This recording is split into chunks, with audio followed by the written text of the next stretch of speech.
sarı kışlar gerek. Kanatlarımı kıçını dizmedim, uçar kışlar arasına yeşlik. Senin koyduların diledim, koydu yeşlik, uçar kışlar bulup, koydu yeşlik yeşil yazlarım.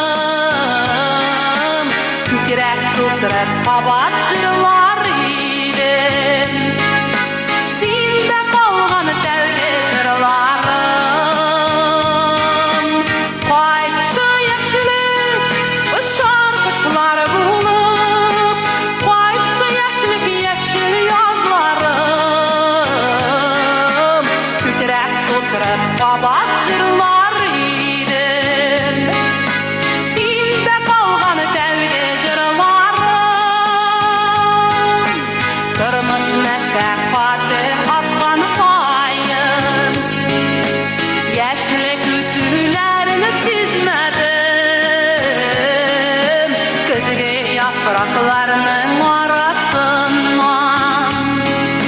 yeşillerin haman izledim. Koydu yeşillik, uçar kışlar bulup, koydu yeşillik yeşil yazlarım. Kükrek tutrep kabat jırlar idim, sende kalgan devge jırlarım. Koydu yeşillik, uçar kışlar bulup, koydu yeşillik yeşil yazlarım. Kükrek tutrep kabat jırlar idim, sende kalgan devge jırlarım.